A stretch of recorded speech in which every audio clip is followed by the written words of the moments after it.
Hi guys, we're having a look here at differentiating when we've got negative exponents. It's pretty easy, so let's make a start. Now, differentiating x to the n where n is a negative integer, okay? A negative integer. So that's what we're dealing with here. In this section we'll add functions to the family of functions for which we can find the derived functions.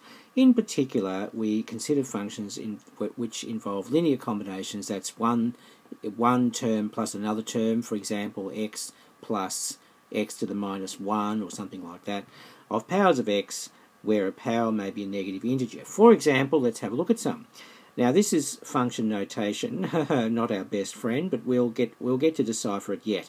Come on, this is what it means. A function such that all real numbers with the exception of 0 map to their real equivalents where f of x equals x to the minus 1. See? That's what it means. That's got a negative exponent, right? That's 1 over x. And the same rules for differentiation apply. The derivative of that, ladies and gentlemen, would be minus 1 times x to the minus 2. That's all this section's about. Yep, so it's pretty easy. What's this? Here's another example. A function such that, the little dot dot means such that, all real numbers except 0, that means except, with the exception of just 0, map to their real equivalents where f of x equals 2x plus, there's a linear combination of two different terms, 2x plus x to the minus 1. Now the derivative of that would be just 2 minus 1 times x to the minus 2, don't you? Yes, the third one, a function such that all real numbers with the exception of 0 map to their real equivalents where f of x equals x plus 3 plus x to the minus 2. Come on, let's do it. That'll be 1, that'll be a nothing, minus 2 times x to the minus 3. Yes, fills us with glee, yippee. And they're introducing the function notation stuff to drive us all crazy, but we can decipher it, can't we? This notation emphasises the need for consideration of domain. Yes, you can't have 0 for any of these functions. X can't be 0 because that's 1 over x. There's a 1 over x term there and there's a 1 over x squared term there. So if you put 0 in there, well, it'll cause the cat to go well and truly among the mathematical pigeons and everybody will be upset. So you can't do that.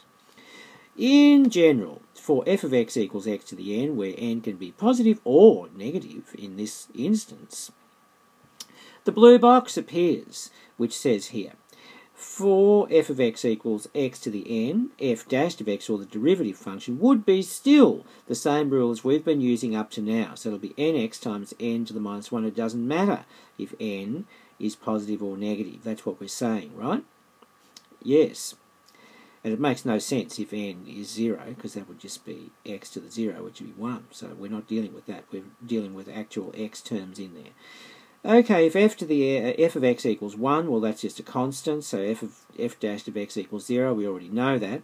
Now, what this thing is saying, that if n is minus 1 or anything less than minus 1, say minus 2, minus 3, minus 4, minus 5, or whatever, then you've got a 1 over x to the something function here, and you can't include 0 in the domain. That's all it's saying, right? That's all they're saying.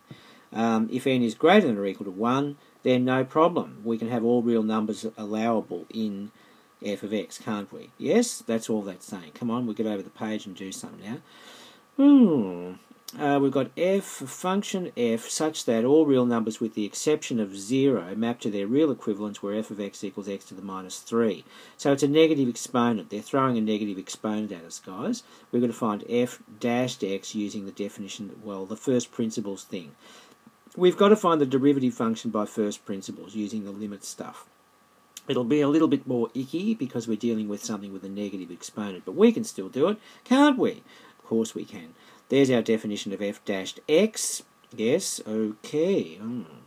Alright, so this is x plus h, x plus a little bit to the minus 3, minus x to the minus 3. That's the y2 minus the y1, right? And then over x plus h minus x, which just gets us h, the limit as h approaches 0. So we better get this sorted out, otherwise we'll put these as fractions, okay? 1 over x plus h cubed minus 1 over x cubed, and then we can lowest common denominator it, like that. Yes? Now, do you know how to do the lowest common denominator of this and this? Well, I hope you do, because I'm about to show you. If you want to have a go, pause the video now and come back, right? Alright, you ready? There it is. Now look, just the top line is going to be, the lowest common multiple of these two terms is going to be x plus h cubed times x cubed. So that's what you're going to get. You're going to get x cubed minus x plus h all cubed all over this term times this term. That's what that numerator becomes down here if you basically lowest common denominator it. If you know what I'm trying to say. And this is already the 1 over h term here, which I've just stuck over in the corner to get it out of trouble, so it doesn't get injured in the process of all this mathematical mayhem. Alright? Yes, now, alright.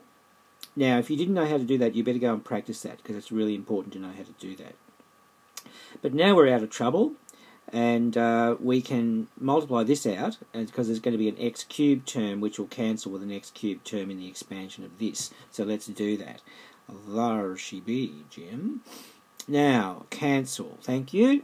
See, that's what we wanted. Now we're going to be left with 3 terms here, all of which contain h's, which we can then take out as a common factor. In fact, we can probably take minus h out because every term's negative, and we'll get, there we go. Very excellent, isn't it? Now we can cancel this h with that h, and that'll make life much simpler, because then we won't have to be dividing by 0, which causes mathematical major trauma. In fact, you can't do it at all. And what are we left with, guys? We're left with, oh, that's so interesting. Look, I took the limit, okay? I took the limit. This term just became x cubed. This term was already x cubed. That one went away, and that one went away, which just left us with 3x squared, and it's minus. So that leaves us with that. Now, if you go back up here, let's do it from the formula way of doing it. It'll be minus 3x to the minus 4, won't it?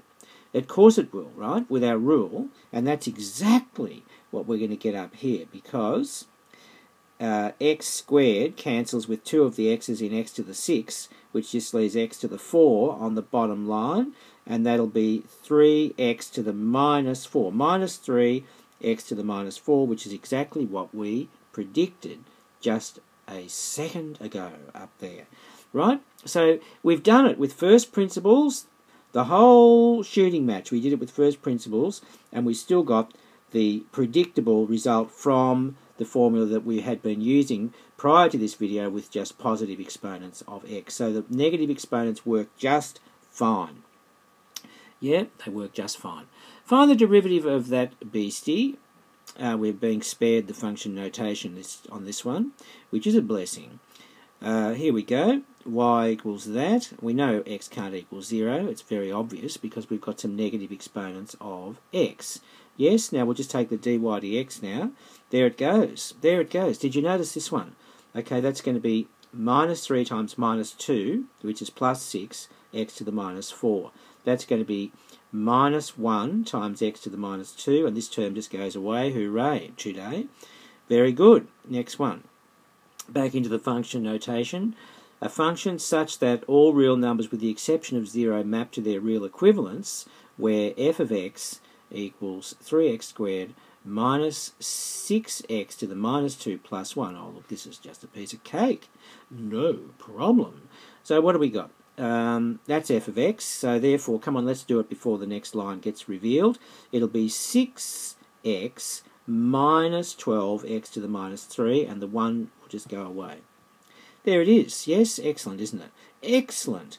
Now, I think we might have one more. I think this is the last one. So, in this question here, we actually have to find a physical gradient. We've got a function such that all real numbers with the exception of 0... they didn't say map to their real equivalents. All right, a function. A function such that we have all real numbers excepting 0... I think they should have had a little arrow to R there, mapping to the real equivalents, where f of x equals x squared plus x to the minus 1, and then we have to, once we work out the derivative function, guys, which will be easy for us, then we're just going to plug in x is 1, yes? And we'll have the answer. So there we go, is that right? Yes, okay, so f dashed of x would be 2x minus x to the minus 2, yeah? Great, now let's just plug in x as 1 into that. We don't even have to really know about that 2. It doesn't really make any difference at all. So let's just plug x as 1 in. There it goes, there it goes. And what it's going to be 2 times 1, which is 2, minus this thing will just be 1. So it's 2 minus 1, which will just get us 1. My goodness, that's marvellous. And I think that's the end. And the end is your friend in this case. So we got out of that just in under 11 minutes. That was marvellous. So go and do some practice, and we'll see you in the next exciting instalment. Bye for now.